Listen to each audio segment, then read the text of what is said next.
Welcome to Star Atlas Dowcast, the #1 podcast for news, updates, education, and all things Star Atlas. I'm Dowcaster, your host. Today's topic in Star Atlas 101 is economics.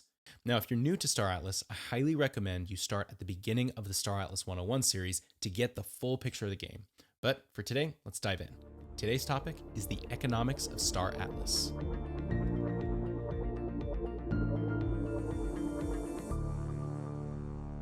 Now, unlike most games in existence today, Star Atlas provides a unique opportunity for players to extract in-game virtual earnings into real-world income.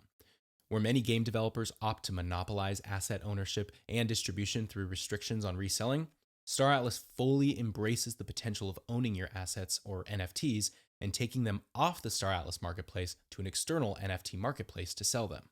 Imagine if you were playing Fortnite and you got to take your skins out of the game and sell them on a marketplace to the highest bidder. That's pretty cool, especially for the legendary ones.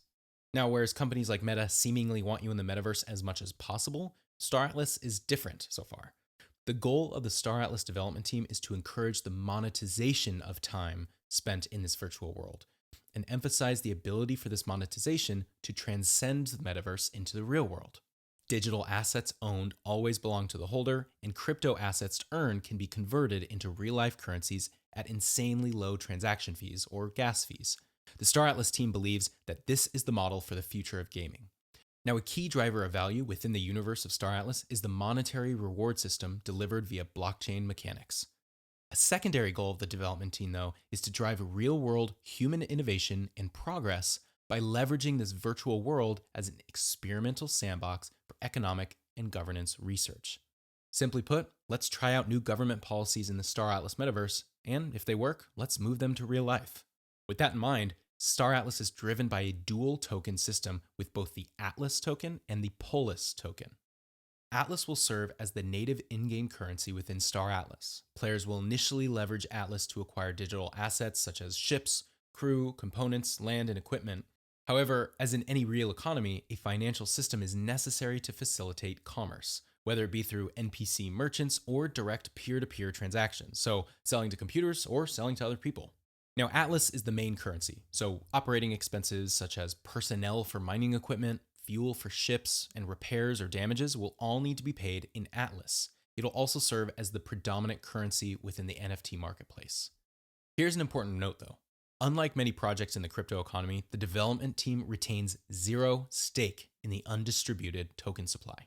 So the way Atlas will be given out is that currently, before the game launches, you can receive Atlas through the GAO, the Galactic Asset Offering. Now, we talked about this in Star Atlas 101 episode 2 on phases, but this is the only time we can gain Atlas outside of the game. Once the Galactic Asset Offering is finished, Atlas can only be earned through in-game activity or sales by other players. Now, the Polis token, on the other hand, is the governance token, with applications both in-game and in directing real-world economic policy. Yeah, you heard that right. So within the Star Atlas metaverse, political influence is yet another strategic consideration in the management of territory and the navigation of space. Controlling this political influence introduces a number of advantages for player status, which is represented by the Polis token, P-O-L-I-S. Holders of Polis will be in a unique position of jurisdictional ownership over entire regions, regardless of who owns the title, or NFT, to the land and equipment rights. These players will be able to restrict some of the activity that can occur while under their oversight, impose taxes on other players, charge tolls, and otherwise create a separate set of laws with which other players must observe. It doesn't sound great so far, I'm going to be honest. It sounds like very rich people can get in here and tell us all how to play the game, but let's keep going. The white paper then goes on to say that Polis represents voting rights, not rights to be a dictator. In this regard, it will likely require multiple players to collaborate on these rules, fines, fees, tolls, etc., lest they be suspended by a more powerful group of players.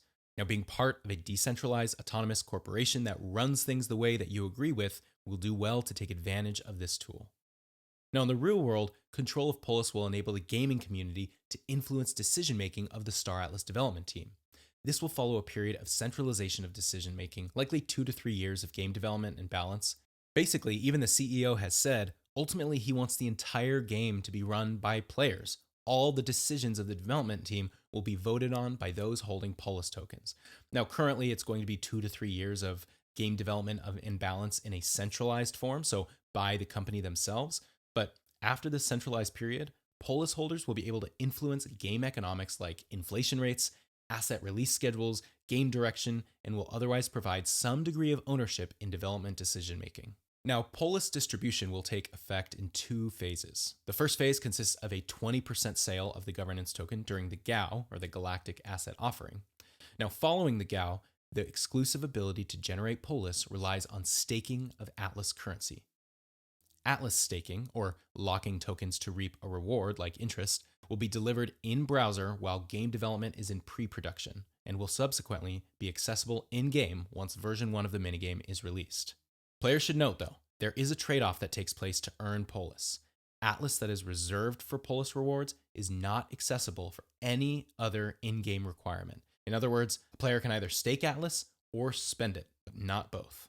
Now, I hope this gives you a good introduction on the economics of Star Atlas. Thank you so much for joining me today. If you'd like to support this podcast, you can do so at anchor.fm/StarAtlasDAOcast/support, or you can find the link in the description. And this will give you early access and be the first to know when our fundraising NFT release drops, as well as our free merch and other cool perks. If you'd like to sponsor or be featured on the show, email me at sponsor@staratlasdaocast.com. And if you can't support the show monetarily, then please consider leaving a review on your podcasting app so more people can learn to play this awesome game. Thanks for listening, and never stop exploring.